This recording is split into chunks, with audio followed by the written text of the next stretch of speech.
বৰাগাঁৱৰ শ্বহীদ স্মাৰকত উপস্থিত মুখ্যমন্ত্ৰী। কাইলৈ ৰাজ্যিক সন্মানেৰে অনুষ্ঠিত হ'ব শ্বহীদ দিৱস। শ্বহীদ খৰ্গেশ্বৰ তালুকদাৰ সহ 855 জন শ্বহীদক জনাব সন্মান। কাইলৈ প্ৰতিখন জিলাতে শ্বহীদ প্ৰণামো তোমাক গীত পৰিৱেশন। ঐতিহাসিক অসম আন্দোলনৰ শ্বহীদসকলক সম্পূৰ্ণ সন্মান সহকাৰে অসমীয়া জাতিটোৰ মাজত চিৰদিনৰ বাবে ৰখাৰ সদূৰ প্ৰসাৰী পদক্ষেপ গ্ৰহণ কৰিলে মুখ্যমন্ত্ৰী ডক্টৰ হিমন্ত বিশ্ব শৰ্মাই। অসমীয়াক সন্দেহজনক লোকৰ আগ্ৰাসনৰ পৰা ৰক্ষা কৰাৰ বাবে নিজৰ জীৱন আহুতি দিয়া 855 গৰাকী অসমীয়া সন্তানক সন্মান জনোৱাৰ বাবেই গুৱাহাটীৰ বৰাগাঁৱত নিৰ্মাণ কৰা হৈছে শ্বহীদ স্মাৰক। প্ৰথমবাৰৰ বাবে কোনো এখন চৰকাৰে অসম আন্দোলনৰ শ্বহীদক এইদৰে সন্মান জনালে। অতি দৃষ্টিনন্দন ৰূপত নিৰ্মাণ কৰা শ্বহীদ স্মাৰক 10 ডিচেম্বৰত ৰাইজৰ বাবে মুকলি কৰা হ'ব। অসমৰ বাবে এয়া এক নতুন সম্পদ।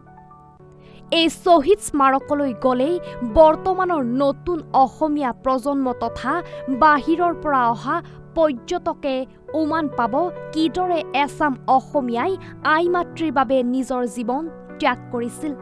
লগতে উমান পাব অসমক সততে আগ্ৰাসন কৰিব বিচৰা এছাম বিশেষ লোকৰ কুটকৌশল। মুখ্যমন্ত্ৰীয়ে সদৰি কৰা মতে 45 বছৰ পিছত অসম আন্দোলনৰ 855 গৰাকী শ্বহীদক সন্মান জনোৱা হ'ব। শ্বহীদক সন্মান জনোৱাৰ বাবেই 10 ডিচেম্বৰত প্ৰতিখন জিলাতে শ্বহীদ প্ৰণামো তোমাক গীতটি পৰিৱেশন কৰা হ'ব। তদুপৰি গুৱাহাটীতো ইয়াৰ বাবে বিশেষ অনুষ্ঠানৰ আয়োজন কৰা হৈছে।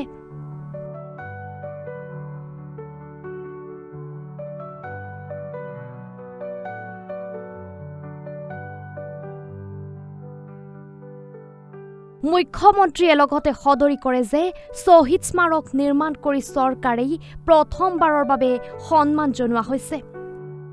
ডক্টৰ শৰ্মাই জনোৱা মতে 855 গৰাকী শ্বহীদৰ ভিতৰত প্ৰায় 400 গৰাকী শ্বহীদৰ ফটো ৰাজ্য চৰকাৰে নানা চেষ্টা কৰিও লাভ কৰিব পৰা নাই। কিন্তু তেওঁলোকক জাতিটোৰ সন্মুখত সদায় জীয়াই ৰখাৰ বাবে চৰকাৰে আন এক পদক্ষেপ হাতত ল'ব।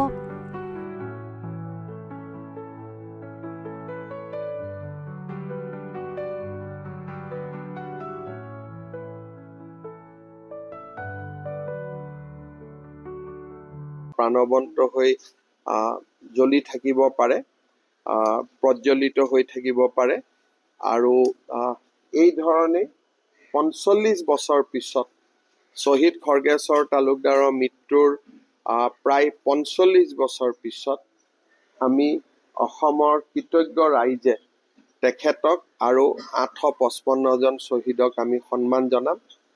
অহাকালি এই অনুষ্ঠানটো অসমৰ প্ৰতিখন জিলাতে আমাৰ ৰাইজে চাব আৰু প্ৰতিখন জিলাতে শ্বহীদ প্ৰণামো তোমাক গীতটি পৰিৱেশন কৰিব।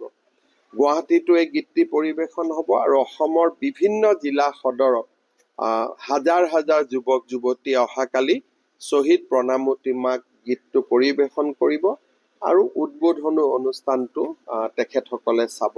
অহাকালি দিনটো আমাৰ জাতীয় জীৱনৰ এটা গুৰুত্বপূৰ্ণ দিন।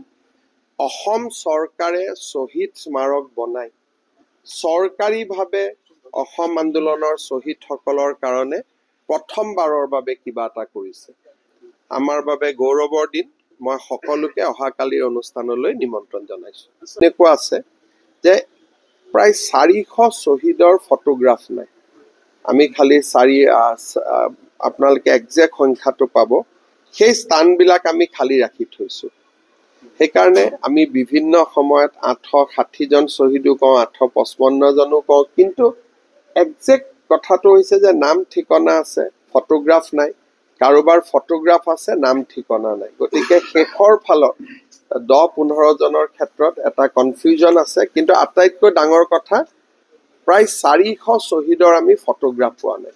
এতিয়া আমি এটা প্ৰকল্প হাতত লৈছোঁ যে তেওঁলোকৰ ভায়েক বা তেওঁলোকৰ ককায়েকক সন্মুখত বহাই তেওঁলোকৰ যিটো একজেক্ট নহ'ব কিন্তু প্ৰায় তেওঁলোকৰ দৰে হ'ব তেনেকৈ আমি ফটোগ্ৰাফ অংকন কৰাৰ এটা নতুন প্ৰজেক্ট এটাও আমি হাতত লৈছোঁ।